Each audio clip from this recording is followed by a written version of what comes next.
Another video for you guys. We have some big updates from Walmart. I think you guys are going to get a big kick out of this video here today.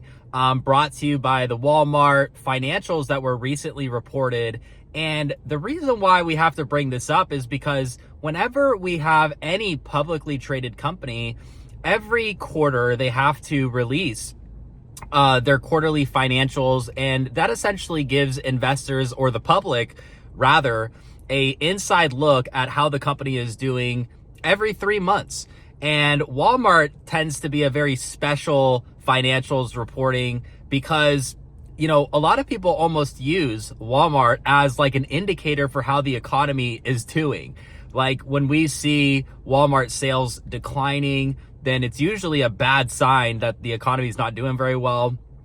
And stuff like that, right? So Walmart in it of itself is almost like a little indicator of how the economy is doing, which is why this earnings report that we just had is so special.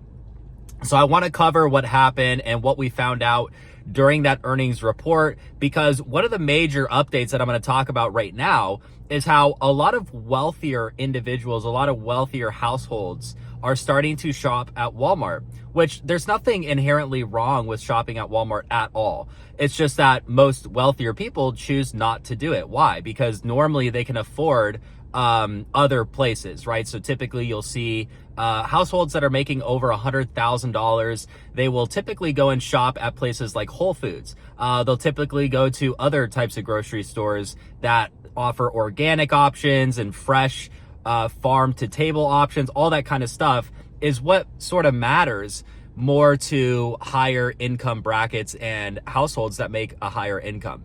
Now, let's be clear and define what exactly are we talking about when we say higher income household. So according to the articles that I was reading, a higher income household is defined as a household that's bringing in at least $100,000 per year.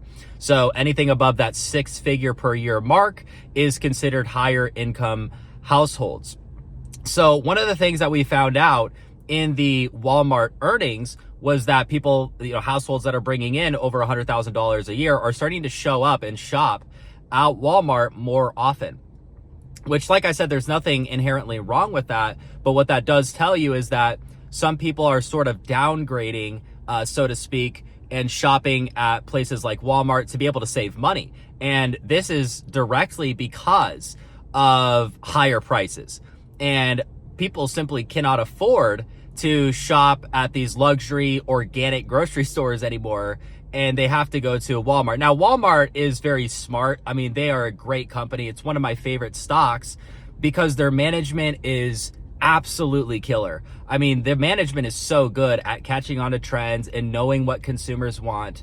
So this is why you see Walmart stepping into the grocery game a long time ago, stepping into the organic game a long time ago. But you know what also these executives were telling us about the higher income people and why they think they're coming there more is because of convenience. That's one of the big things that they said was bringing these higher income households into shopping at Walmart is you have curbside pickup, which we've seen a big spike in demand for, and also delivery options that save people time. So the convenience aspect that Walmart is bringing is also helping to bring those higher income clients and those higher income customers back into the store. So I thought that was very interesting. And again, you see all kinds of other stores doing this as well. You see Target doing this. I know that Target offers options like that. Kroger, same sort of situation. And then you also have here in Florida, one of the most popular grocery store chains is Publix. Everybody knows Publix. It's a pleasure to shop at Publix, right? That's their motto. And where shopping is a pleasure, whatever they say. They don't offer these types of things. They don't offer curbside orders or anything like that. So you have to go through something called Instacart, which is sort of like an app. They're also technically a publicly traded company that IPO'd not that long ago. They actually have had a lot of success within the past couple months. If you guys go look at that stock, it's actually been doing pretty good.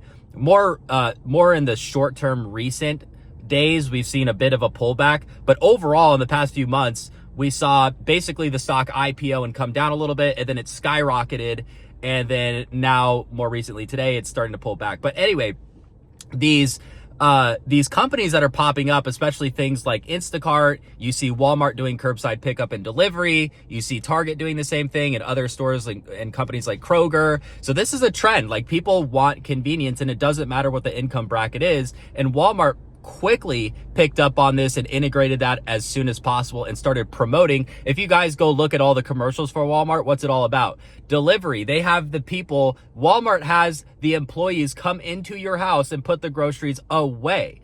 That's how much they're taking convenience seriously, because they know that that's what people want. I mean, what a smart company. And by the way, the fact that they're attracting all of these people, the stock shot up 7 or 8% yesterday due to that earnings report. I mean, Walmart was absolutely crushing it. Now, they also started to talk about the lower income households that shop at Walmart as well.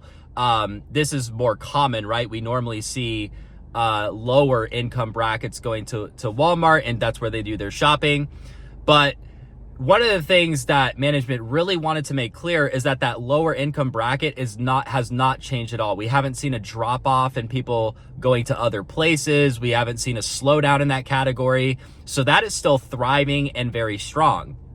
Whereas you have the higher income brackets, which normally typically would not be going to Walmart, are starting to show up there and starting to spend money at their business, which was really bullish for them. And the stock, like I said, had a great day.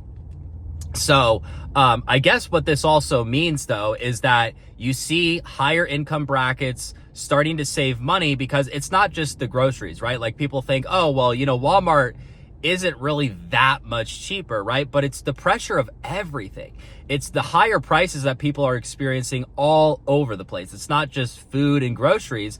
It's auto insurance rates are up a lot. Homeowners insurance rates are up a lot. You see healthcare premiums going up a lot.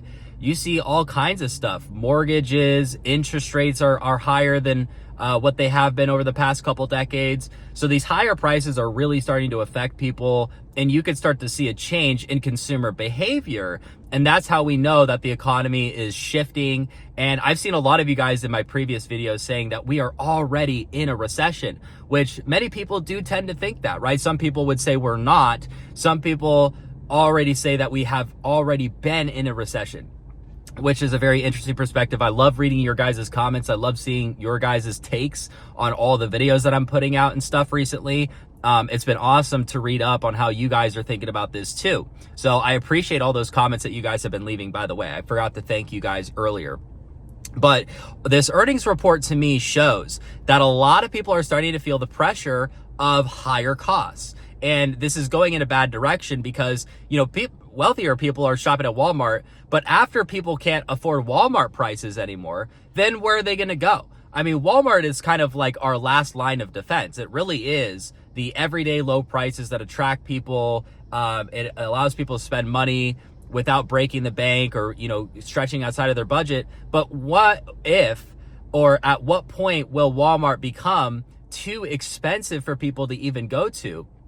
And then they're going to have to go somewhere else. But what other options do we really have? We don't really have a lot of other options. So this really feels like the last line of defense. And if we blow this up, then I don't really know what people are going to do, which is a really scary thing.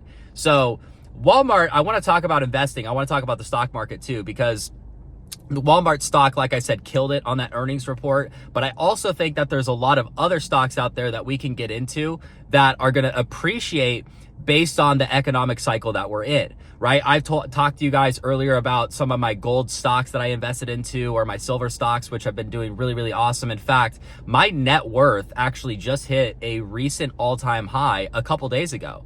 You know, yesterday it pulled back a little bit because the metals were down and I have big positions in those.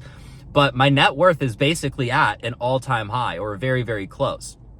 And I've actually had that experience multiple times this year. And so that's why I have my online investing club, because I realize that some of you guys, there's some people out there want to learn more about protecting themselves or getting wealthier through this next cycle, so that you didn't get swallowed up by these big high prices that keep going higher, right? It's very important that you learn to invest right now before these prices get even more out of control. So that's why I offer my online investing club. That's for beginners all the way up to people who are intermediate with investing. You could check out the link down below in the description to get more information on that. If you guys have any questions about it, also just let me know. You can always leave a comment or shoot me an email. But if you guys want to learn more about investing in an environment like this where it tends to be pretty tough, then let me know down below in the comments or check out the link in the description where you can see my online investing club. All the information is on my website and you guys should be able to get all of that right there. So I'll see you guys on the next video. Thank you so much for tuning in, and let me know what you guys think about everything that's going on, and let me know what you think about these Walmart earnings